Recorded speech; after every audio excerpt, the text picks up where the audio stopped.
Rank 1. The Errand Boy. You're 14, standing in an alley behind a butcher shop in Chicago. You have a brown paper bag, a nickel watch, and one instruction. Don't ask questions. Don't look inside. Run. You deliver envelopes to men who never say thank you. You carry messages to pool halls, bakeries, social clubs, and back rooms that smell like cigars and bleach. Sometimes it's cash. Sometimes it's betting slips. Sometimes it's a name.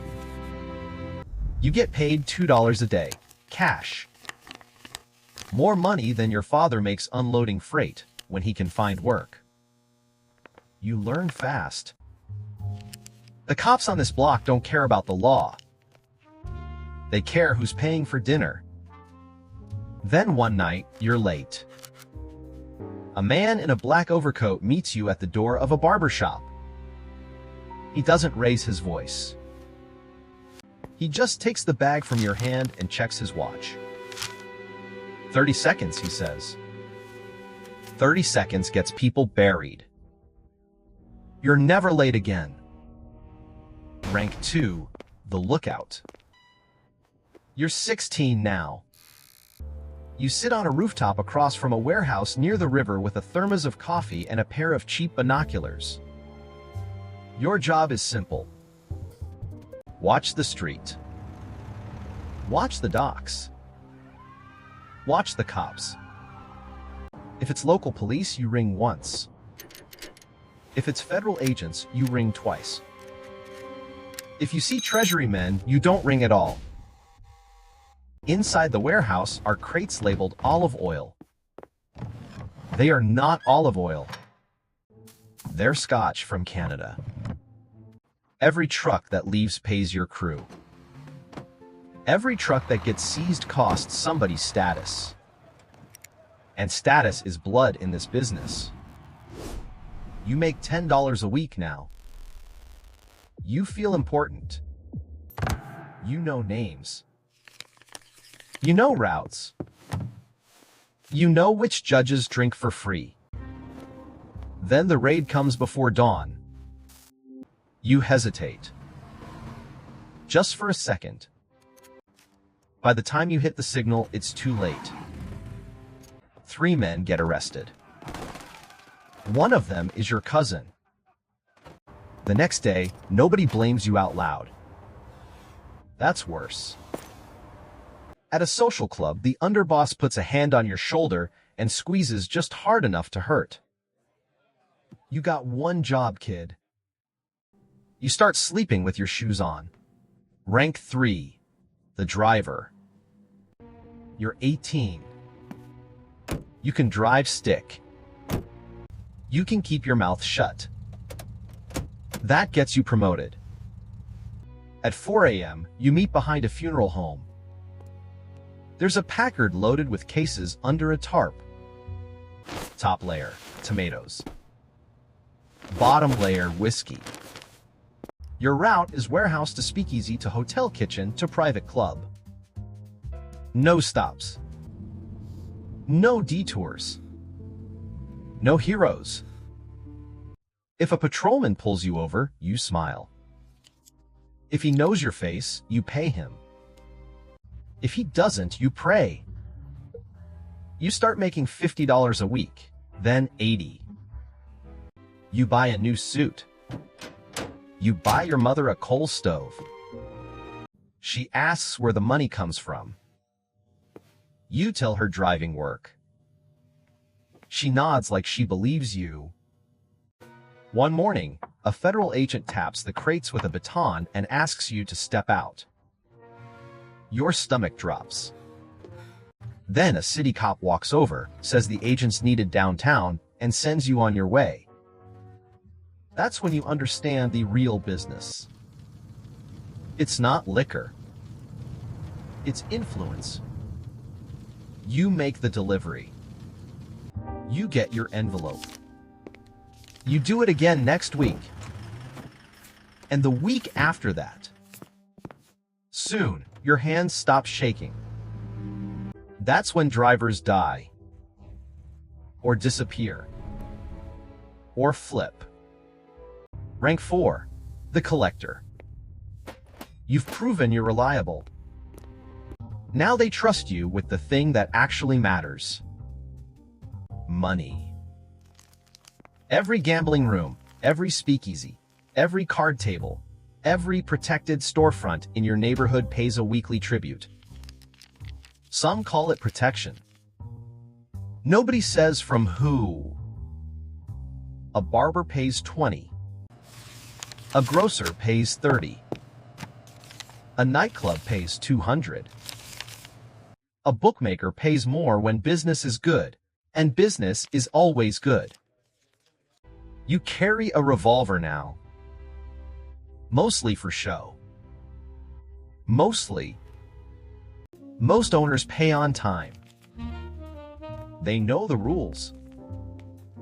They know what happens when people test the rules. Then a tailor refuses. He says profits are down. Says he already paid another crew. Says you people are bleeding him dry.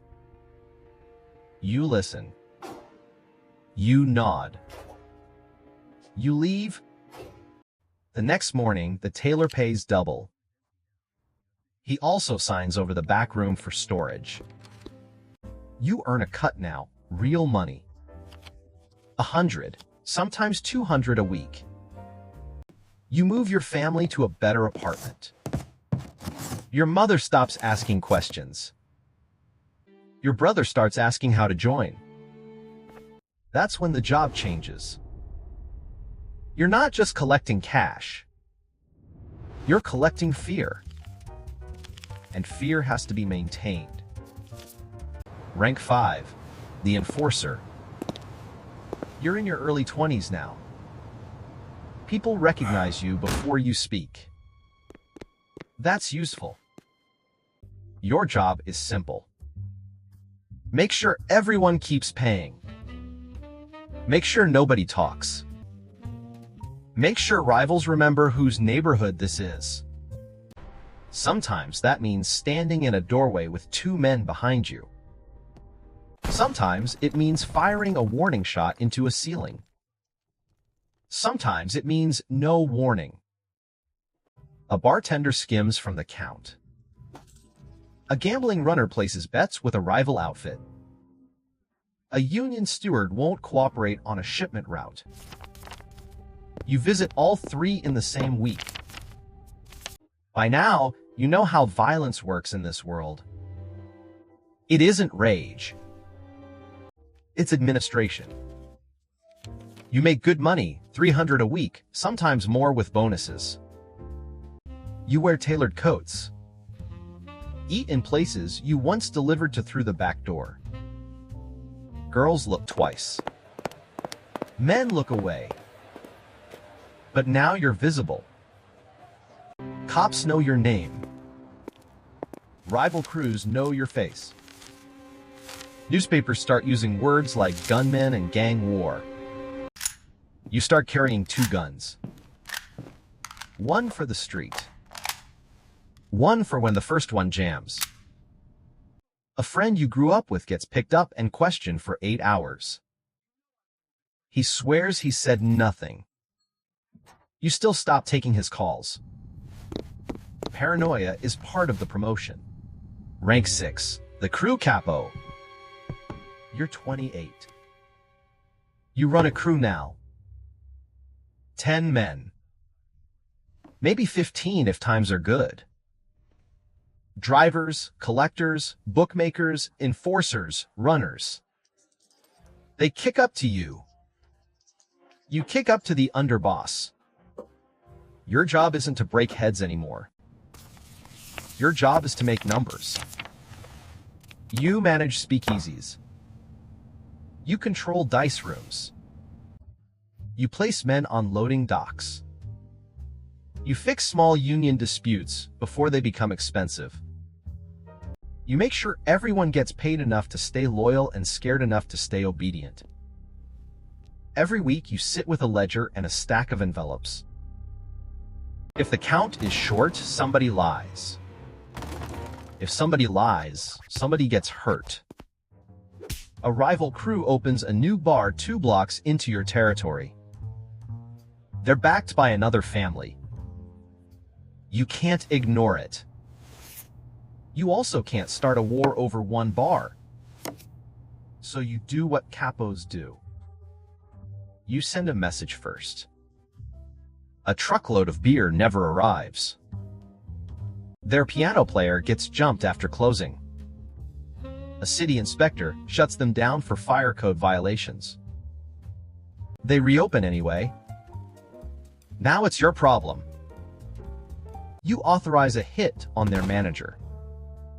Quick, clean, public enough to travel by rumor. It works. For a month. Then one of your own soldiers gets drunk, mouths off, and shoots a man he wasn't supposed to shoot. Not a rival. A precinct captain's nephew. By noon, every patrol car in the district is suddenly motivated. Raids hit 2 of your clubs. 3 collectors get picked up. 1 driver doesn't come back. The underboss wants to know why his numbers are down before the week is over. You can't punish the shooter in private anymore. Too late for that. So you do it where everyone can understand it. He begs. He says he was drunk. He says he can fix it. He can't. By morning, your crew is back on time. By afternoon, the dead man's brother is asking around for your address. That's the rank you're at now. You're making thousands a month. You own a house under your wife's name. You have a son who thinks you sell imported wine. And every night, before you go upstairs, you check the street from behind the curtain. Twice. Because if your men fear you less than your enemies do, you won't be a capo for long. Rank 7, the underboss. You're in your 30s now. You don't handle street business. You handle the men who handle the street business. Multiple crews report to you. Capos from different neighborhoods. Different ethnic crews. Different rackets. Same problem. Everyone wants more territory. Everyone thinks they deserve a bigger cut. Everyone lies when they're under pressure. Your job is balance. Revenue up. Violence controlled. Police paid. Judges insulated. Politicians useful. You don't carry a gun in public anymore. You carry a lawyer. A major shipment gets seized at the rail yard. Federal pressure increases overnight. 2 captains blame each other. Both ask for permission to retaliate. If you approve both, you get a war. If you approve neither, you look weak. So you pick one. The other captain smiles in the meeting, kisses your cheek, calls you brother. And by the weekend, one of your bookmakers is found in an alley with his fingers broken. No money taken. No warning sent. That isn't street violence. That's a message written for you. At the same time, a federal prosecutor starts calling witnesses into a grand jury. Nothing sticks yet. But men who used to laugh in back rooms now ask for lawyers before they answer simple questions. You order the disloyal captain watched. Not followed, watched. Who he meets. Who meets him? Which clubs suddenly stop reporting full numbers? For a week, everything looks normal. Then your own driver takes a wrong turn on a route he's driven for 2 years. He swears it was a mistake. Maybe it was. Maybe someone paid him to make one. No That's the one level attacks you're from at the now. front if they can poison the room first. Nobody attacks from the front if they can poison the room first. You're making more money than you can spend cleanly. Tailors, cars, vacations under fake names. A house for your mistress uptown.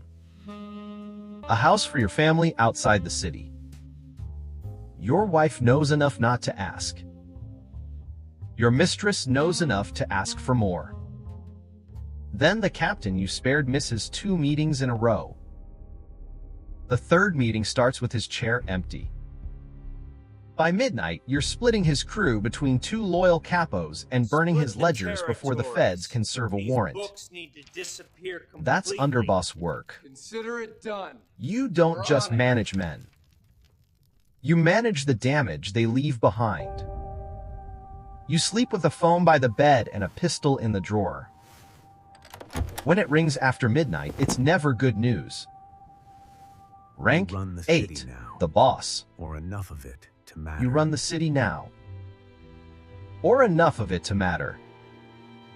Every major decision touches your desk. Liquor routes. Labor contracts. Bookmaking territory. Protection agreements. Political donations. Who gets promoted? Who gets buried? You are less a gangster now, and more a chief executive of a criminal corporation. You negotiate with businessmen who hate you and need you. You negotiate with officials who denounce you in public and eat at your table in private. You negotiate with rival bosses who call peace good for business while moving shooters into your neighborhoods. Your power is real. So is your exposure. The Bureau watches your clubs. Treasury men follow your accountants. Federal prosecutors start building tax cases when they can't prove the murders. Phone operators get paid to listen for names. Clerks get paid to lose paperwork. Informants get paid twice. You stop visiting your own clubs. You stop attending weddings. You stop sitting near windows in restaurants. You rotate cars. You rotate drivers. You rotate bodyguards. Then one of those routines saves your life. You switched cars at the last minute because your usual driver was late. He's found in the river 2 days later. Sir. No note. And the note? Nothing. No explanation. Just the report. Just a message. At this rank, mistakes don't get corrected. They get replaced. You order every route changed. Every schedule burned. Every guard reassigned. You stop eating food you didn't watch get plated. And while you're doing that, your accountant brings you bad news. The books don't match. Sir. There's a discrepancy. Not by hundreds, by tens of thousands. Either he's skimming, or somebody is using your businesses to hide money you never approved. You have to decide before dawn. If you spare him, and he's stealing, you look weak. If you kill him, and he's clean, you just handed your enemies a loyal man's blood. You choose. By morning, the books are corrected. By afternoon, his replacement is at the desk. That's the problem with being the boss. Everyone below you has a reason to impress you. And at least one reason to survive you. You have money, houses, influence, men. You also have ulcers, insomnia, and a list of names in your head that gets shorter every year. Tonight your daughter has a school recital. Your wife sends a note with the time and the row number. You burn it without answering. At this rank, fear is no longer a weapon. It's your atmosphere. Rank 9, the commission man. This is the rank gangster movies romanticize. Not the street shooter. Not the flashy nightclub prince. The man who settles disputes between bosses. The man who thinks in states, ports, unions, judges, election cycles. You don't run one crew. You influence multiple families. Reviewed the claims. This You line broker stands peace. as the new boundary. You There will be divide no further territory. conflict. You approve alliances. You decide who gets sanctioned and who gets removed. One bad ruling can start a city war. And one insult can cost 50 lives by Sunday. You don't shout. Where you were last Tuesday. You don't threaten. I was at the club until You ask questions, let men talk, and remember exactly who hesitates before answering. Your business now is systems. It's time to show 'em Canadian who really liquor. runs these docks.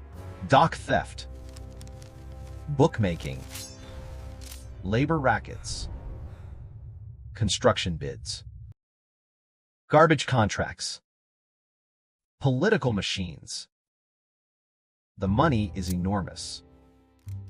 So is the pressure. Because now you're fighting on three fronts. The government, which wants headlines. Rivals who want your influence. And your own allies who want your seat without your enemies. So you call a peace meeting. Two bosses, one neutral table, no guns in the room. Gentlemen, You split a trucking corridor, reassign two bookmakers, and force both sides to pay restitution for the bodies already dropped. They to a agree. peaceful resolution. They drink. They shake New hands. opportunities. By sunrise, one of the signatories is dead. Shots, close range. 6 Judge bullets. Harrison is dead. The treaty is Close shattered. range. The other family swears they didn't order it. You're finished. Get 'em out of Your my own sight. captain swears he can handle the response. A judge you've paid for years suddenly refuses to dismiss an indictment. And a newspaper prints details from a private meeting that only 4 men were supposed to know. Now you don't have a dispute. You have a leak. You test loyalties the only way men like you know how. False roots, false dates, false names. You feed each version to a different ally and wait to see which one comes back in a federal file. It takes 3 days. The leak is someone you've called family for 12 years. You don't ask why. At this rank, motive doesn't matter as much as timing. Motive no longer matters. He's gone as much before as dinner. timing. His crew is Split the split crews by by midnight. Reassign the south His routes replacement immediately. is seated before the We seek a week ends. replacement before the week ends. That's the Rule rule at the number one. top. Everyone is expendable. No one is The irreplaceable. driver, the muscle, the critical Not your roles, driver. They can all be replaced. Not your accountant. Not your oldest ally. Not even you. You can't trust the men guarding your door. You can't trust the man pouring your drink. You can't trust the Couldn't man trust smiling man across the smiling table. across from him. And the worst As part, he watched, he knew They the other can't man trust you couldn't either. trust him either. this is the top of the mountain. Noisy at the bottom. Silent at the top. And every silence sounds like a setup. Then it happens at dawn. Not a rival hit. Not a street ambush. Tax charges. They don't need a witness for every body. They need ledgers, The shell corporations, Bank the offshore drafts. accounts. He made me set it all front up. companies. A Look at this bookkeeper intro with right here. shaking hands and a Tax reason to money live. trail.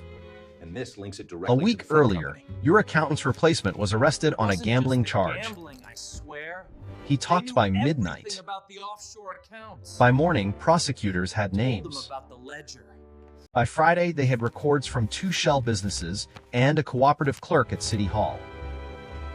It usually isn't one mistake. It's years of them finally arriving at the same door. The papers call you a king. The city calls you finished.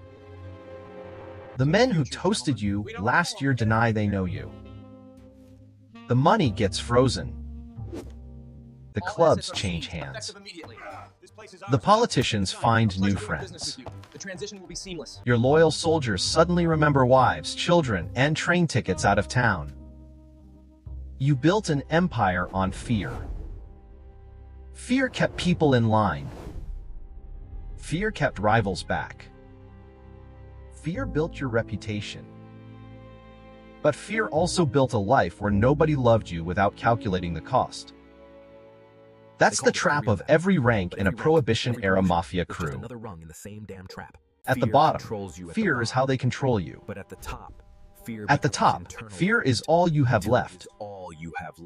And the crew doesn't die when you do.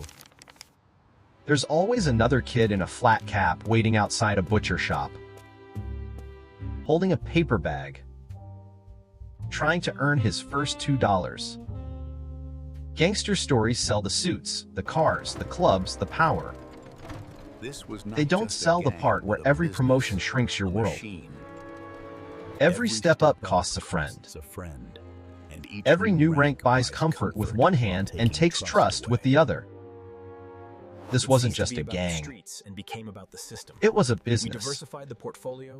A machine. A ladder built out of money, fear, and bodies. And the higher you climbed, the less human you could afford to be.